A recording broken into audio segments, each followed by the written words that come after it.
Viva! Damos aqui início a mais um Dúvidas Públicas, a entrevista de economia da Renascença que pode ouvir todas as semanas a esta hora e sempre em podcast e em rr.pt. Já com a campanha eleitoral na estrada, hoje vamos falar de fiscalidade, olhar para algumas das principais propostas dos partidos sobre impostos e ainda para a evolução económica do país. A nossa convidada de hoje tem a marca educativa do Colégio São João de Brito e será daí que lhe surge a ligação ao universo jesuíta. Ainda hoje o seu núcleo de amigos está ligado às relações que foi tecendo nesse colégio. A sua vida social é dividida entre, vou chamar assim, o clã familiar, marido, filhos, irmã, sobrinhos e esses amigos, os tais que são de longa data. Formada em gestão de empresas, tem uma especialização em fiscalidade feita no ISCTE. É vista como determinada e exigente. Ouve para decidir, mas tem quase sempre a opinião formada. Pode mudar de opinião, mas tem de ser bem convencida e depois de decidir, dizem que dificilmente volta atrás. Empresária, contabilista, consultora fiscal, enfrenta as tarefas com paixão. Verdadeiro espírito de missão garantem e invejável capacidade de trabalho. Trabalho que com regularidade se arrasta noite dentro. Para além de ler jornais, dizem também que lê o Diário da República, de leitura obrigatória e diária. A nossa convidada de hoje é Paula Franco, a bastonária da Ordem dos Contabilistas Certificados. Esta entrevista é também conduzida pela jornalista Sandra Afonso. E por Arsénio Reis. Agradeço à nossa convidada estar aqui hoje. Com a carga fiscal em máximos históricos e os parceiros europeus em abrandamento, os partidos sabem como é crucial garantir o crescimento da economia na próxima legislatura. A AD aposta num choque fiscal e o PS em descidas específicas de impostos associados à industrialização, mas ainda não identificados. Com qual destas estratégias se identifica?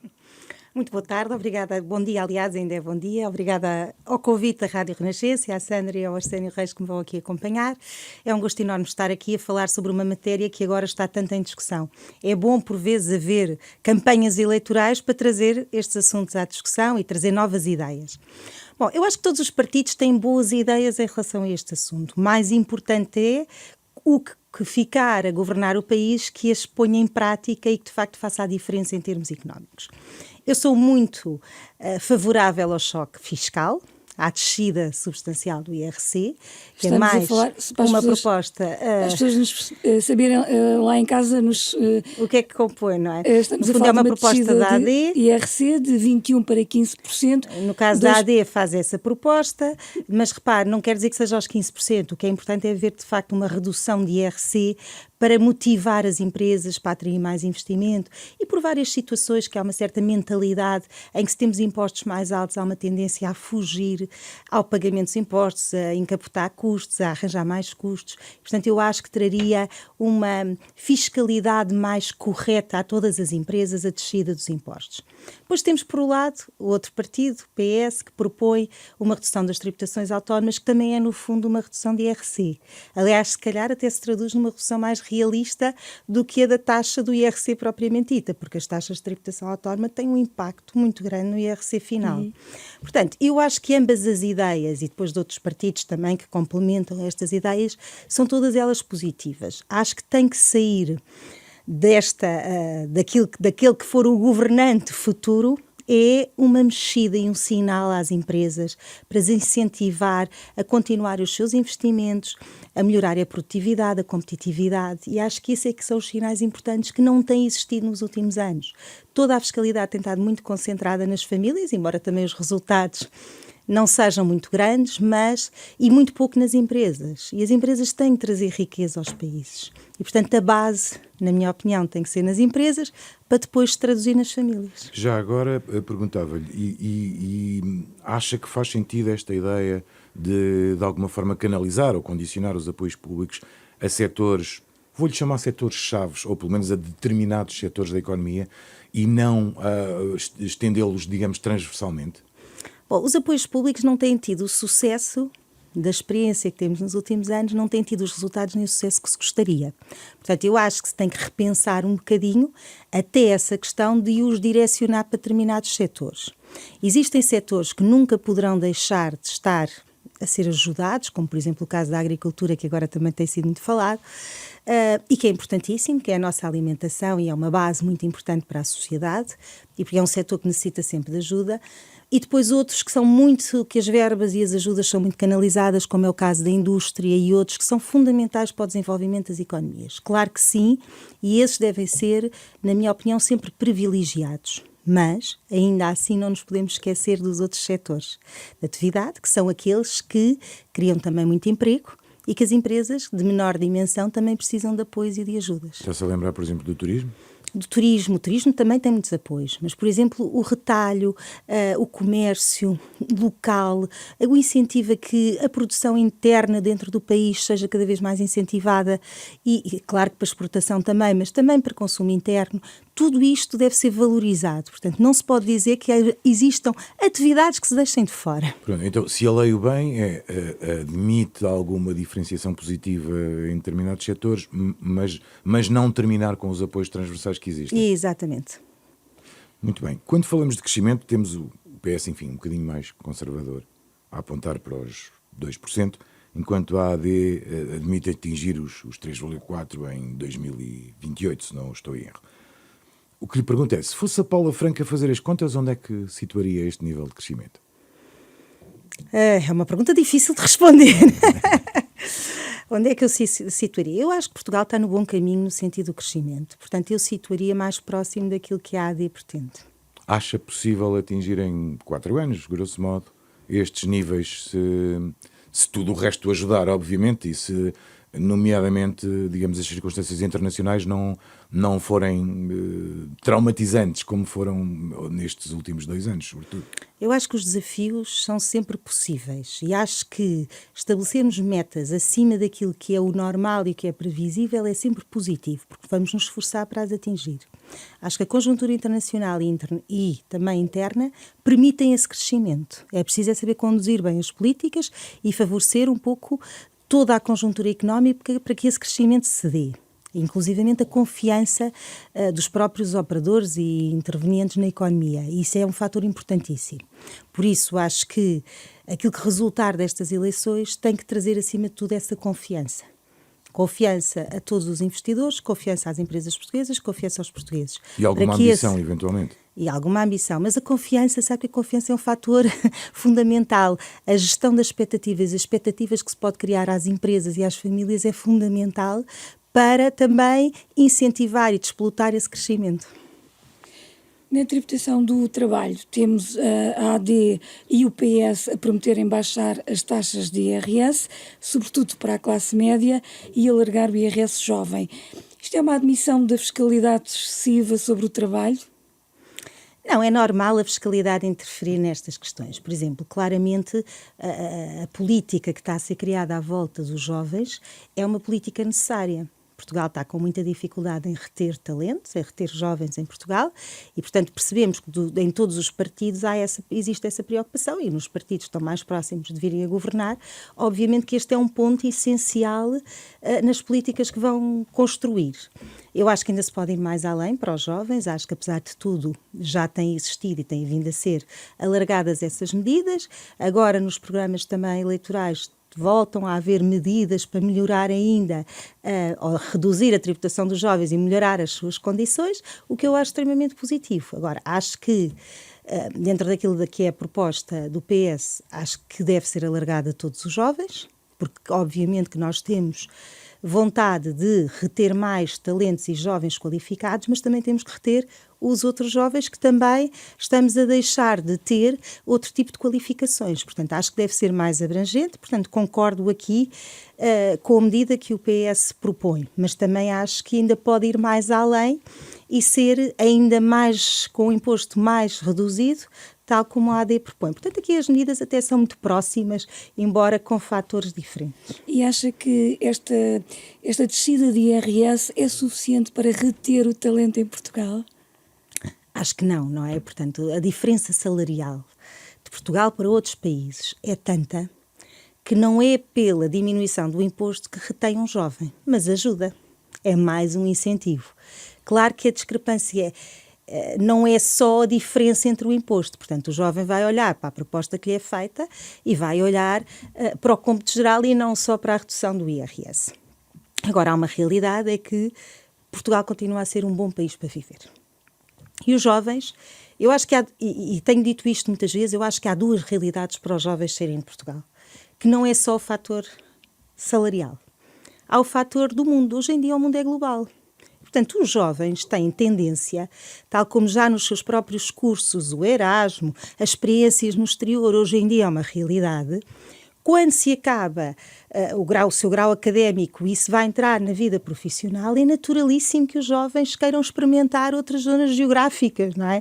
Tal como antigamente, dentro de cada país se vinha para as grandes cidades, agora vai-se para o mundo. E, portanto, acho que essa é a realidade. Depois, obviamente, que o fator tão diferente nas remunerações praticadas tem alguma influência. E aí já pode ter uma influência que é mais, eu diria, preocupante, que é essa diferença salarial é tão grande que impede um bocadinho o retorno. E essa é que é a preocupação que eu acho que se deve ter para o futuro. Não só pensarmos em reter já, porque acho que é naturalíssimo os jovens quererem ir para o exterior, não só por necessidade, mas porque o mundo hoje em dia chama pelos jovens e é natural que queiram essas experiências e é bom para os jovens terem essas experiências, mas é importante que eles sintam aquele chamamento do retorno. E isso é que, se calhar, a diferença depois de salários existente entre os outros países pode impedir esse retorno. A AD propõe uma medida muito semelhante, no fundo, àquela que tinha sido sugerida pela CIP, que passa por um vencimento isento de impostos. Na altura foi criticada por ser considerada uma espécie de borla fiscal à custa da Segurança Social, por exemplo. Não se abre um precedente perigoso com esta medida, na sua opinião? Não, aliás, neste governo, e está agora já a vigorar para 2024, foi proposta uma situação já semelhante, de um salário, tem um limite de um valor, mas já está em vigor agora para 2024 e foi proposto pelo PS. Tem algumas restrições, nomeadamente para as empresas que aumentam os salários, e pelo que se vê desta proposta da AD, essa não terá essas limitações. Mas essa proposta em si, que existiu na concertação social e foi proposta pela CIP, está a vigorar agora. Eu acho que é uma medida muito interessante, porque, repare, um trabalhador tem um salário. E agora pensando naquilo que é o incentivo, quer ao trabalhador, quer à empresa, para atribuir algo mais em função dos lucros da própria empresa. Um trabalhador tem um salário que a empresa sabe que tem que contar com os custos fixos que tem que fazer as suas contas em função das suas disponibilidades. Chegamos ao final do ano, verifica-se que houve um lucro que excedeu aquilo que eram as expectativas e há a possibilidade de partilhar com os trabalhadores um pouco do retorno desse lucro. E o que é que acontecia se não houvesse essa medida, esse benefício fiscal? Essa partilha das empresas com os trabalhadores destes lucros era praticamente comido, entre aspas, pelos impostos e pela tributação. E isso não deixava nenhum sinal positivo, nem para o trabalhador, nem para a empresa. Nem era compensador haver este esforço de ambos os lados. Portanto, este incentivo e o prémio, eu sou acho que é muito favorável para as empresas e para os trabalhadores. Agora, depois em discussão que é, mas este prémio não vai entrar para a base contributiva, por exemplo. Não vai porque ele é uma situação de exceção, em função do resultado da empresa e bem. E, portanto, não tem que entrar. Mas é um incentivo para a produtividade das empresas, para o desempenho dos trabalhadores, e isso tem que ser valorizado.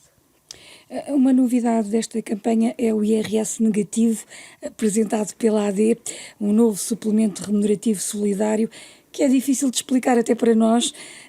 Para quem nos ouve, pode ajudar a simplificar esta ideia? Bom, eu também ainda não a compreendi muito bem, é tão difícil que não se compreende, mas aquilo que, ao que parece, é uma compensação sobre aquilo que vai ou faz com que o trabalhador receba menos dinheiro do que um X que é estabelecido como convencional. Portanto, penso que será isso, mas também ainda não percebi bem essa medida. Essa parte é melhor não passar aqui na entrevista. Ia-lhe perguntar o que é que pensava da medida. É um apoio como outro qualquer, repare. Ele, no fundo, é um apoio dado sobre uma fórmula de cálculo que tem essa base negativa que ainda não se percebeu muito bem como é que é.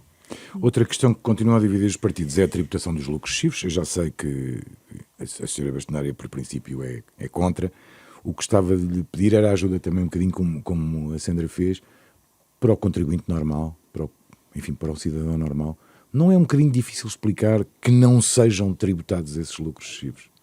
Não, eu não acho difícil de explicar, eu acho que é muito fácil de explicar. Vamos lá ver, as empresas existem para dar lucro. Exato. As empresas existem para dar lucro. Se as empresas não derem lucro e não tiverem, obviamente, o retorno dos seus investimentos, não há ninguém que vá querer investir em determinadas atividades e em empresas, não é? Portanto, a tributação dos lucros excessivos é redutora em relação a esse mesmo incentivo, que é, então, se trabalharam bem, se tiveram lucros, se tiveram o retorno daquilo que foi o investimento e o trabalho e as decisões que foram tomadas para obter esse rendimento excessivo, então vão ser tributadas. Com todos os ses que enumerou, eu passo a expressão, compro a sua teoria.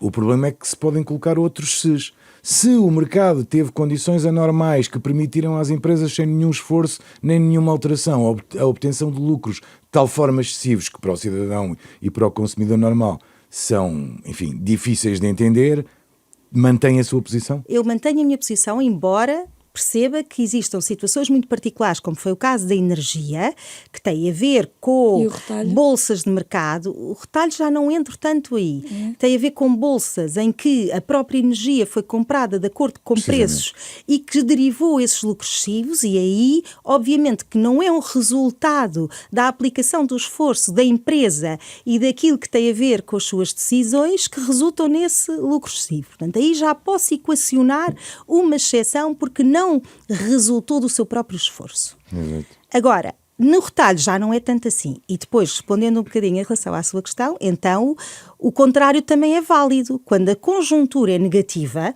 e essas empresas apresentam resultados negativos, o Estado tem que comparticipar e eu também não concordo. Portanto, eu embora acho que isso as também empresas... tenha acontecido em algumas situações, nomeadamente na banca, como todos nós sabemos. Acontece, mas não é nos mesmos setores. Não é nos mesmos setores, isso eu percebo. Mas acontece quando o Estado intervém com ajudas, com apoios Mas diretos. não deve. Não deve. As empresas devem estar por elas. Não quer dizer que não possam existir incentivos, mas e que políticas fiscais que lhes permitam crescer e que permitam ter os seus desenvolvimentos, o seu investimento, a atração do mercado de forma livre.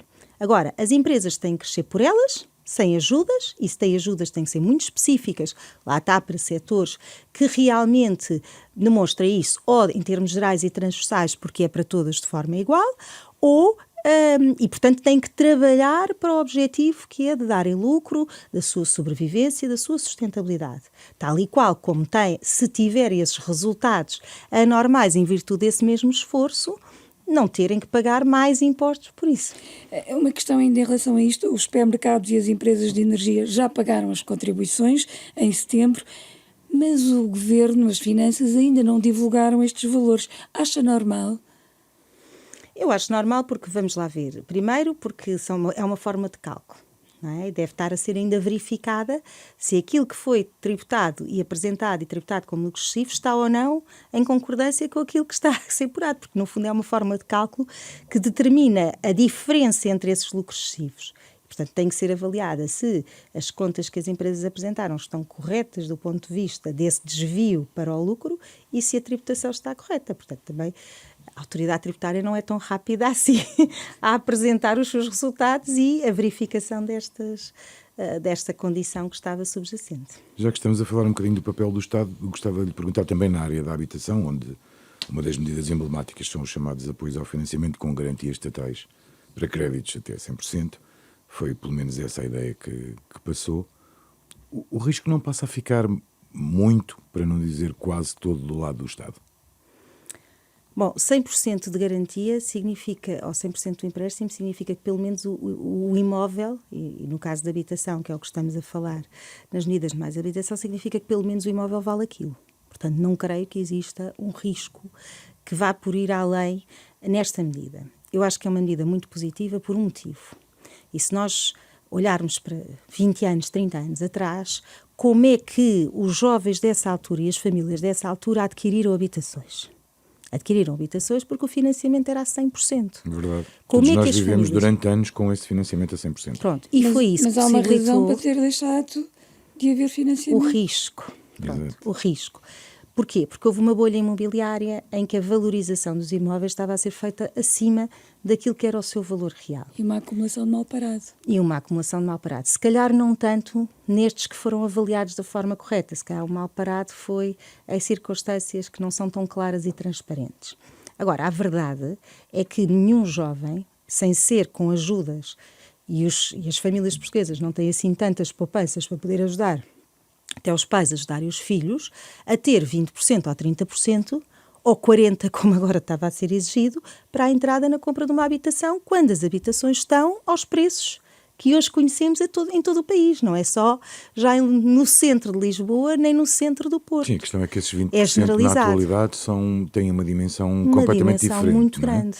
E isso portanto, muda tudo. Eu acho que o financiamento a 100% é, sem dúvida, uma das medidas que pode ajudar os jovens a ficarem em Portugal, por exemplo. Porque têm a capacidade de poder ter uma habitação e, com isso, terem condições que lhes permitam manterem-se em Portugal, por exemplo. Desde que o risco também seja bem calculado, Desde que suponho. o risco seja bem calculado, mas o risco tem que ser sobre o imóvel e sobre o valor do imóvel. Não é expectável que os imóveis deixam os valores nos próximos anos. Podem não subir como subiram, ou podem ter ali uma descida ligeira, mas não é expectável que deixem. A não ser que exista outra vez uma bolha imobiliária que leve a essa situação. Para irmos avançando, porque são muitos temas sobre os quais gostávamos de ouvir, mas ainda nesta área da habitação e no que impostos diz respeito. O que é que se poderia fazer mais? Imagina, olhando para o próximo governo, o que é que o próximo governo pode ir mais longe neste tipo de apoios e onde? Em que situação? Bom, claramente eu acho que há um déficit de habitações. Há a necessidade de haver mais construção para haver mais oferta, porque essa mais oferta trará, obviamente, um maior número de habitações disponíveis no mercado para que os jovens possam aceder. Depois, a habitação jovem. Eu acho que perderam-se ao longo destes últimos anos medidas de habitação jovem. E claramente, e eu volto a dizer, e olho muito para a minha altura em que eu era uma jovem e que comecei a construir família, é um bocadinho, muito da população portuguesa se lembra desses fatores, o que é que contribuiu para que nós pudéssemos construir uma família, ficar em Portugal e ter uma habitação? Foi precisamente medidas de habitação jovem, os 100% de financiamento, o crédito bonificado. Portanto, tudo isso foi conjugado para que os jovens, que hoje já estamos quase a sair da vida ativa, pudéssemos construir uma família. Isso foi-se perdendo ao longo destes últimos 30 anos. É preciso recuperar. É preciso recuperar. Por exemplo, lembro aqui em Lisboa, toda a zona de Telheiras foi construída só com base em habitação jovem. Todos os jovens da minha geração que vivíamos em determinada zona foram viver para Telheiras porque foi tudo construído com habitação, que era na altura Polo Jovem, que deu a oportunidade dos jovens ficarem em Lisboa e permanecerem aqui. E faz falta a construção, faz falta o financiamento a 100%, que está previsto, e faz falta também um juro bonificado para os jovens. Ainda na habitação, mas relacionado com o investimento, a AD diz no programa eleitoral que vai reverter as decisões do anterior governo sobre alojamento local. Já sobre os vistos Gold e os residentes não habituais, assume uma posição crítica, mas sem avançar soluções. Isto não é confuso para os investidores? Para umas situações recua, para outras não diz o que é que faz? Acho que era mais favorável ter no programa medidas claras. Portanto, estamos a falar da AD e do PS, que são os dois partidos que, à partida, reúnem as melhores condições para vir a governar. Portanto, claro que estas medidas são as mais olhadas por todos os investidores que possam estar a pensar em vir a investir em Portugal. Claro que só depois da concretização das medidas é que os investidores confiam, porque promessas eleitorais não quer dizer que sejam concretizáveis, não é? Agora, há uma realidade, eu, por exemplo, eu sou, pelo menos concordo e sou favorável aos vistos Gold, sou favorável aos residentes não habituais, porque não acho que seja isso que retire as habitações, retira se calhar as de luxo, sim, é para um nicho de mercado, mas não é por isso que os jovens não têm acesso à habitação. Se calhar acho pior os fundos imobiliários que terão muito mais habitações e que vão a todo o tipo de habitações do que se calhar o visto gold ou os residentes não habituais. Portanto, eu sou mais crítica em relação aos fundos do que propriamente em relação a estas duas medidas que originaram que a habitação acabasse por ficar mais escassa. Os vistos gold e os residentes não habituais, Portugal é um país muito simpático, cheio de sol, com muitas condições favoráveis, mas não tivemos condições económicas e tributárias para favorecer as pessoas que querem vir para cá. As pessoas não vêm, porque tem outros países com condições muito parecidas. Portanto, temos que ver essa realidade. Aliás, sabemos que outros países da Europa ficaram extremamente contentes, não é, com o facto dos residentes não habituais deixar de existir esse modelo em Portugal. Pois não deixou bem de existir, há um novo regime de benefícios também fiscais para determinadas atividades, portanto muda o nome, mas tem algumas parecenças. Mas a verdade é que essas pessoas não vêm para Portugal se não tiverem esse regime. E, portanto, temos de ter o equilíbrio. Não é tudo mau. Eles não vão pagar menos impostos e nós que estamos cá em Portugal estamos a pagar mais. Não, eles vêm para Portugal porque tem esta forma de serem atraídos para vir para Portugal e, por isso, o menos que vão contribuem com alguma coisa, caso contrário não viriam para Portugal. Portanto, temos que também analisar isto desta forma. À esquerda há ainda também quem defenda um novo imposto, no fundo, sobre heranças e doações. O líder do PS, como disse há pouco, falamos mais do PS e do PSD porque, enfim, se tudo for razoavelmente normal, serão aqueles que têm possibilidade de formar governo, ainda não se comprometeu com uma posição. Mas isto é um novo imposto ou é uma alteração do que existe? Já foi assim, portanto, já existiu o imposto sucessório durante muitos anos em Portugal. Depois, quando foi alterado e quando foi feita toda a reforma do património, passou esta tributação a ficar no âmbito da incidência do imposto de selo e aí passou a ficar isento a tributação nas sucessões de ascendentes e descendentes, portanto, pais para filhos, avós, em que passou a haver uma isenção total deste imposto em heranças. E, portanto, é aquilo que vigora atualmente. Creio que já acabou há mais de 20 anos o imposto sucessório em Portugal. Bom, eu acho que temos aqui que equilibrar um bocadinho as coisas. Porque é que este imposto sucessório também terminou na altura? Porque se começou também a ter algumas injustiças na tributação, por exemplo, entre cônjuges. Um casal vive numa casa, entretanto um deles morre. O outro vai ter que pagar um imposto para continuar a habitar, a viver na sua própria casa. E se não tiver esse dinheiro, pode ter que vender a habitação onde está para pagar esse imposto. Portanto, é preciso ter um bocadinho de cuidado a mexer nestas regras. Enquanto algumas são extremamente favoráveis, outras são justas. E, portanto, é preciso equilibrar e salvaguardar este tipo de situações. Em que, no âmbito de um casal casado num regime normal, é 50-50 de cada um. E mesmo se tiver uma segunda habitação, uma terceira habitação, coisas que herdaram de pais, terras, o que quer que seja, vão ser tributadas quando já são dos próprios.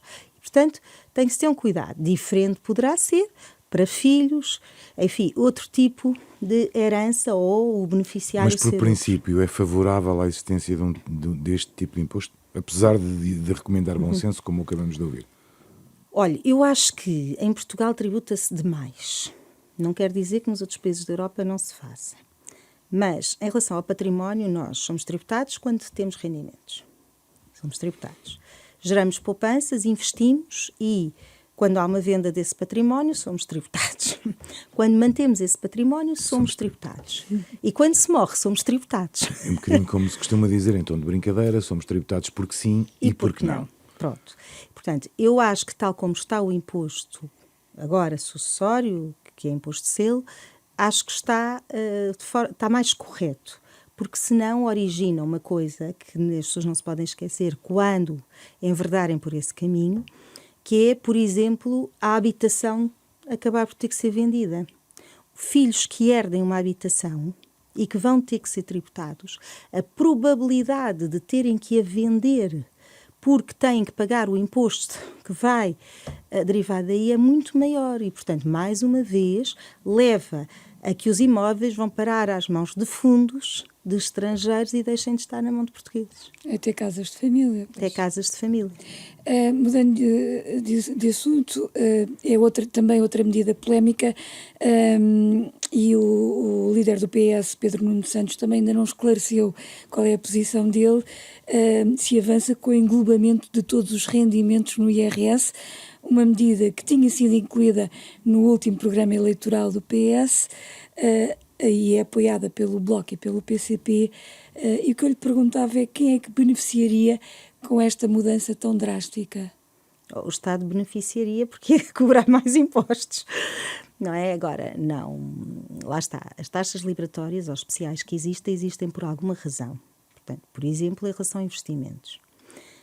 Aqui, e a existência das taxas especiais, 25%, 28% que existem, tem a ver com uma equivalência desses mesmos investimentos a investimentos ocasionais, isto é, dividendos, ações, tudo isso tem a ver com dinheiro gerado, já tributado, em que vai ser investido e, portanto, tem uma tributação como teria numa empresa, numa atividade que gerava esse investimento. Portanto, o objetivo é um pouco isso. Porquê? Porque as taxas do IRS gerais e quando há englobamento podem chegar a valores muito elevados, a 50%.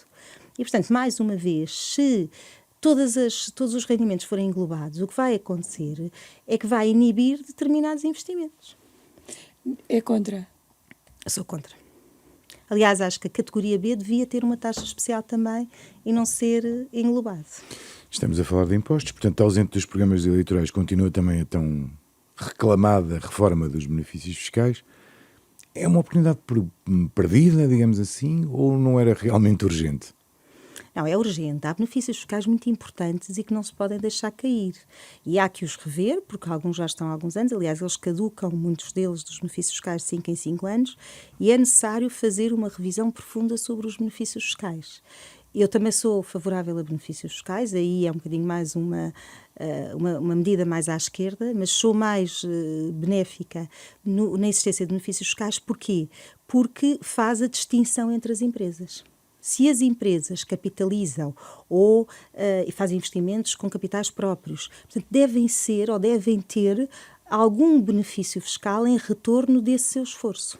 E, portanto, diferencia as empresas nas suas opções. Essa é, aliás, uma das explicações de Pedro Nuno Santos para não defender uma descida tão grande de IRC, porque diz que a partir de em determinadas circunstâncias as empresas já têm benefícios fiscais, o que quer dizer que a taxa que realmente depois pagam é abaixo daquilo que está prevista na lei, não é? Exato. Mas era absolutamente necessário fazer esta reforma ou não? É necessário fazer uma reforma, olhar para todos os benefícios fiscais, se bem que ela tem sido feita de forma não transversal, mas renovando aqueles que se vão caducando e introduzindo novos benefícios fiscais. O que era preciso pegar agora em termos dos benefícios fiscais era olhar para todos, ver a que atividades é que se aplicam, quem é que fica abrangido e fazer uma seleção nesses benefícios fiscais, se calhar até melhorá-los e não ter tantos benefícios fiscais.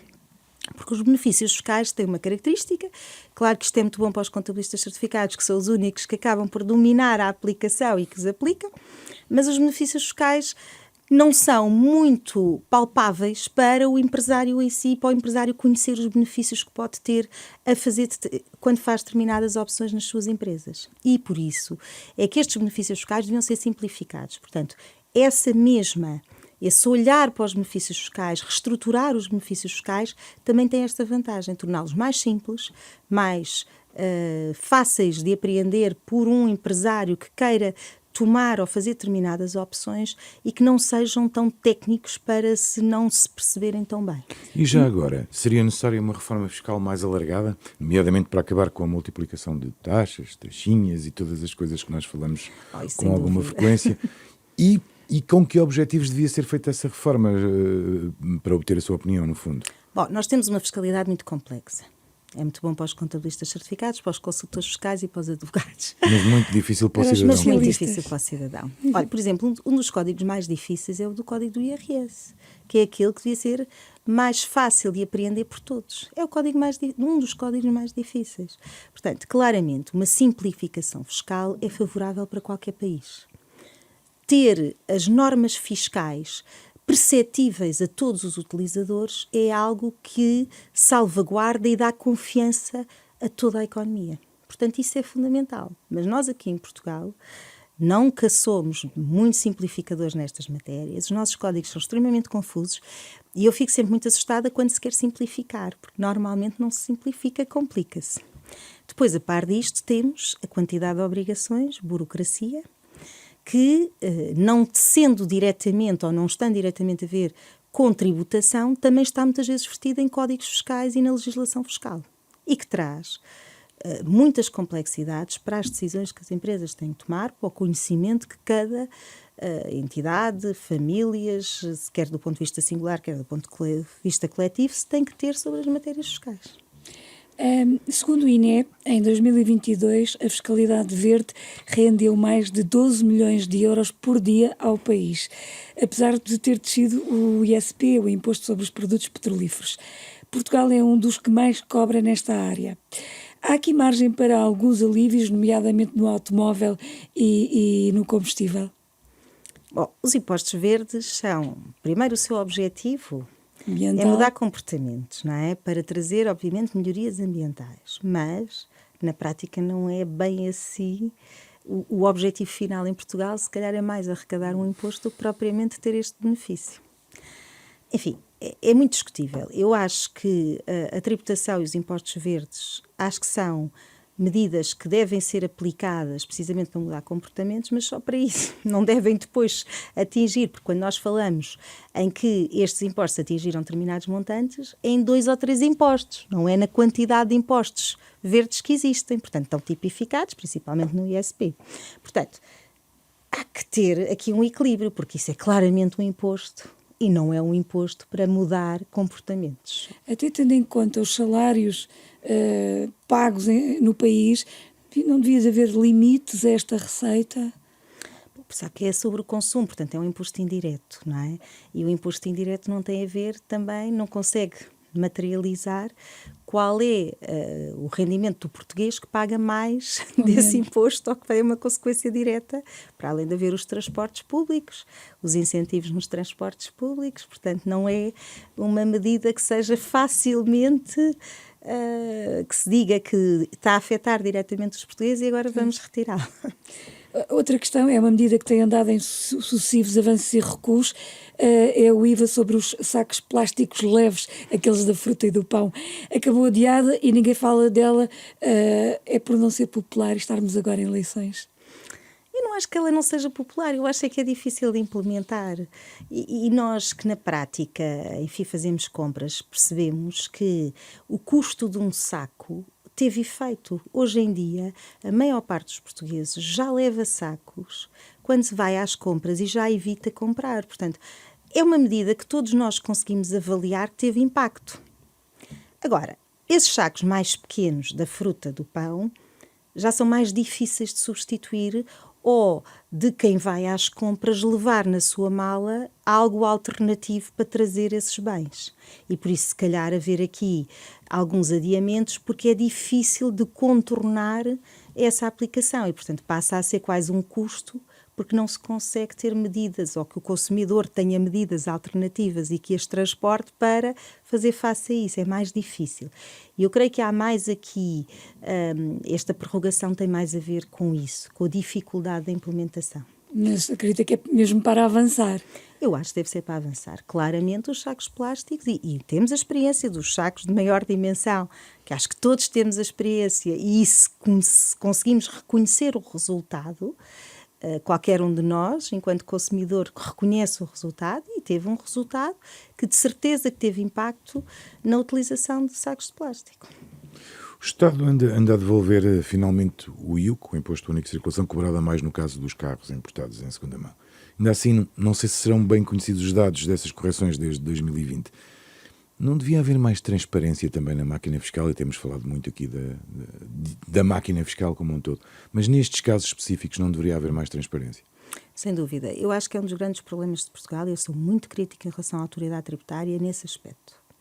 Eu acho que o Estado é uma pessoa de bem, o Estado é uma pessoa que deve dar o exemplo e, portanto, tem que ser irrepreensível. Quando temos medidas que não são respeitadas pelo Estado, por vezes há dúvidas, obviamente, e há interpretações diferentes, mas quando as situações estão perfeitamente clarificadas, quando o Tribunal da União Europeia já se pronunciou sobre isso. Quando as situações estão perfeitamente já enquadradas da forma correta, a autoridade tributária não as respeitar é não cumprir a lei. E uma entidade, como o próprio nome diz, a autoridade, não pode fazer isso. Sendo que se um de nós não cumprir a lei em função daquilo que é exigido pela autoridade tributária, percebe clara e rapidamente o que lhe pode acontecer. E no caso contrário, nem sempre isso acontece. É verdade. E isso leva a uma desconfiança enorme na relação entre os contribuintes e os Estados. E um sentimento de injustiça, de alguma forma. E um sentimento de injustiça enorme. Repare, a Ordem tem estado, e ao longo destes 6 anos que tenho estado à frente da Ordem, temos conseguido aprovar muita legislação que salvaguarda muito essas injustiças. Por exemplo, a Lei 7, com a alteração do regite e da Lei Geral Tributária na aplicação das coimas e no afastamento das coimas quando não existe consequência para a Fazenda Pública, foram aprovadas situações que trouxeram uma justiça fiscal completamente diferente. Mas elas, se calhar, não teriam sido necessárias se a autoridade tributária tivesse um papel justo e correto. Muitas vezes, aquilo que afasta o contribuinte e que tem até o contribuinte, muitas vezes a dizer eu prefiro fugir aos impostos porque este país não me dá confiança, não é o país, se calhar é o sistema. É a própria autoridade tributária, com muitas das suas ações, melhorou muito. Repare, foi feito um percurso bastante importante ao longo dos últimos anos, até por força da legislação, que tornou todo este processo muito transparente, mas ainda está longe de ser perfeito. Por exemplo, nós, a Ordem dos Contabilistas Certificados, temos sempre um diferente com a AT. O IRS, há uma norma na Lei Geral Tributária, que obriga a disponibilização do formulário para entrega do IRS com 120 dias de antecedência. Que nunca acontece. Que nunca acontece, não, a autoridade tributária não cumpre o que está na legislação. E já tem esse formulário? Não, o formulário do IRS normalmente é disponibilizado em abril, agora é abril. Sim. Mas ele tem que ser disponibilizado com 120 dias. 120 dias daria no fim de julho. Sim, e o prazo termina no final de junho. E, portanto, não respeita aquilo que está na própria Lei Geral Tributária. E isso é, para mim, inaceitável, porque uma entidade que é uma autoridade, a não cumprir a lei, não pode depois transmitir a todos nós, não é, que somos contribuintes, o cumprimento dessas leis. E, portanto, é na autoridade tributária, e muitas vezes eu tenho presenciado ao longo dos anos situações que estão perfeitamente identificadas em tribunal, em que já há jurisprudência suficiente para que a autoridade tributária mude os seus comportamentos. Veja-se, por exemplo, a tributação das mais-valias para os não-residentes, que já havia jurisprudência no tribunal, já havia instruções internas inclusivamente, e a autoridade tributária continuava a não aplicar a tributação com a regra da isenção dos 50%. Portanto, isso não é bom para a relação entre os contribuintes e a autoridade tributária. Isto tem a ver com o quê? Com a necessidade de apresentar a arrecadação de receita? Não, eu acho que tem a ver com, pura e simplesmente, não haver a preocupação com os contribuintes e com os serviços que prestam. Serviço público. Serviço público de puro. Perguntar um bocadinho isso, que era, tendo em conta que os contabilistas enfrentam é meu, a vários níveis a máquina do Estado, não é? A autoridade tributária, a segurança social, etc, etc. Gostava de lhe perguntar isso, enfim, que avaliação faz, no fundo, da qualidade do serviço público que nós temos em Portugal? Acho que o serviço público está muito aquém daquilo que são as necessidades dos contribuintes. E isso cria um problema enorme com aquele desconforto que nós ouvimos todos os dias, diariamente, numa conversa de café, em que eu não quero ter problemas com a Segurança Social, eu não quero ter problemas com a autoridade tributária, tem a ver precisamente com isso.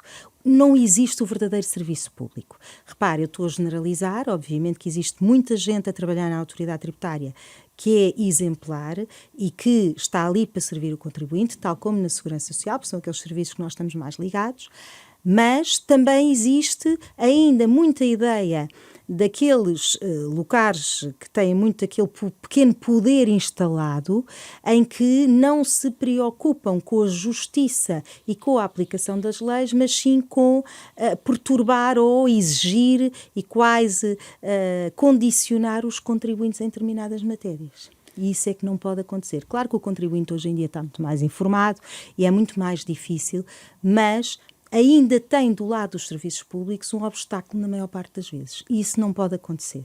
Um país que evolui, um país que tem um crescimento e que deve ter um crescimento como Portugal, tem que apostar no serviço público. Estamos quase a chegar ao fim. Quero fazer mais 2 perguntas. O Expresso avança esta semana que só 2 empresas reportaram as operações com criptomoedas ao fisco. Em causa está o pagamento do imposto de selo. Foram declaradas transações de cerca de 200 milhões, quando a expectativa era que ultrapassassem os 30 mil milhões de euros. O Estado não está a conseguir tributar esta receita? Bom, primeiro é uma tributação recente, depois não ficou muito clara toda a sua forma de tributação e nem tudo é tributado, portanto há ali exclusões que podem realmente ficar abrangidas. Se calhar em Portugal há criptomoedas ou operações com criptomoedas que passam, mas que não são efetivamente realizadas cá e, portanto, não estão no âmbito da tributação. Acho que isso requer uma boa investigação, lá está, uma atuação, aí sim, nessas situações perfeitamente identificadas deve-se atuar. Não é, enfim, aplicar normas depois transversais a todos que vão apanhar vários contribuintes desprevenidos e que não se vai buscar receita nenhuma. É aí nessas situações, se há legislação, se a legislação não está a ser cumprida, que se tem que procurar e apanhar os infratores. A entrega do IRS só começa a 1 de abril, mas já sabemos que este ano há novidades. Por exemplo, há mais contribuintes abrangidos pela declaração automática. O que é que muda, afinal? Pode-nos ajudar? Portanto, houve aqui um alargamento para a categoria B, para aqueles que passam recibos verdes, e só mesmo para esses, para aqueles que passam recibos verdes no site das finanças, que têm rendimentos da categoria B, que não estavam abrangidos pela declaração automática e que, estando no regime simplificado, tendo esses rendimentos, claro que tem ali muitos pressupostos, portanto não pode ter nenhuma especificidade, porque senão já deixa de estar abrangido pelo IRS automático. Mas é um alargamento dos contribuintes que estão abrangidos. Claro que nós já sabemos que o IRS automático pressupõe uma série de tarefas prévias, portanto, de automático só tem o automatismo na altura do envio, porque ele já teve o pré-trabalho antes, como temos agora a validação das faturas até ao dia 26, que é hoje... Que é segunda-feira. Segunda-feira. Pronto, é amanhã 26, hoje 26, hoje é dia 26. Sábado 24. Não, é segunda-feira. É segunda-feira. É segunda-feira, 26. Então estou completamente baralhada. Sim. Sábado 24 é da segunda-feira 26, exatamente. Segunda-feira é que é 26. Então é segunda-feira é o último dia. Temos que retirar esta parte da entrevista, vamos recomeçar. Que termina exatamente a validação das faturas segunda-feira, dia 26, e que pressupõe esse trabalho prévio que todos nós contribuintes temos que fazer para trabalhar para a máquina fiscal, que antes era feito um trabalho juntamente com os funcionários públicos, com o serviço público, e que agora é feito por todos os contribuintes, não é? Portanto, o IRS automático tem coisas positivas, mas requer isso. Repare, nada é automático. Tudo tem que sair e tem que ser carregado em algum momento. E é exatamente isso. Portanto, para ser automático, há recibos verdes. Os recibos verdes já lá estavam. Portanto, realmente, o alargamento aos recibos verdes e aos rendimentos da categoria B era uma coisa que era extremamente fácil de implementar e, portanto, acho que é uma boa medida no IRS automático. Estamos quase a terminar, já lhe vou pedir o tema. Não resisto só a fazer-lhe uma última pergunta, apelo ao seu poder de síntese. Os contabilistas lidam muito perto com os empresários nacionais. Já sentiu em algum momento o impacto da chamada bazuca, do PRR, se quisermos, nas empresas nacionais? Não se tem sentido minimamente. E como é que isso se explica? Não era suposto estar a começar a sentir-se... Bom, nós todos tínhamos consciência que o PRR tinha uma forte componente pública, isto é, muito para serviços públicos. Mas ainda assim, por via depois da contratação dos serviços às empresas portuguesas, aos serviços portugueses, haveria ou devia-se sentir esse valor, mas não se sentiu até hoje ainda a bazuca. O que quer dizer que alguma coisa não está a funcionar bem. Alguma coisa não está a funcionar bem. Aliás, as percentagens continuam da execução, não é? Muito baixas. Muito bem. Estamos mesmo a terminar, por isso pedi-lhe, como pedimos a todos os nossos convidados, que nos revelasse a sua escolha musical. Pedimos sempre que seja um tema que de alguma forma tenha marcado, enfim, os seus dias. Quer partilhar connosco a escolha e explicá-la sucintamente? Bom, a minha escolha musical é da Ana Moura. É uma fadista portuguesa e, portanto, é sempre muito bom termos uma escolha de um cantor português, que eu acho que é sempre importante. E a minha escolha é Tens os Olhos de Deus. É uma música que me diz muito por um motivo. porque neste meu percurso como bastonária, nestes últimos 6 anos, cada vez que há uma altura mais difícil, quer na relação, por exemplo, quando foi a pandemia, que enfim tivemos todos com muitos desafios pela frente, agora o problema com o estatuto, com a aprovação do estatuto, alguém me dedicava esta música, começou por ser o meu marido e depois até se alargou a mais pessoas, quer da família, quer até contabilistas certificados, e portanto acabou por me marcar muito, e por isso a minha escolha musical recai sobre esta música. Agradeço a escolha musical de Paula Franco, a bastonária da Ordem dos Contabilistas Certificados, foi a nossa convidada desta semana no Dúvidas Públicas. Obrigado pela sua presença. Agradeço também o cuidado técnico de António Centeno, a sonoplastia de João Campelo e a imagem que ficou a cargo de Ricardo Fortunato. Estaremos de volta na próxima semana. Até para a semana.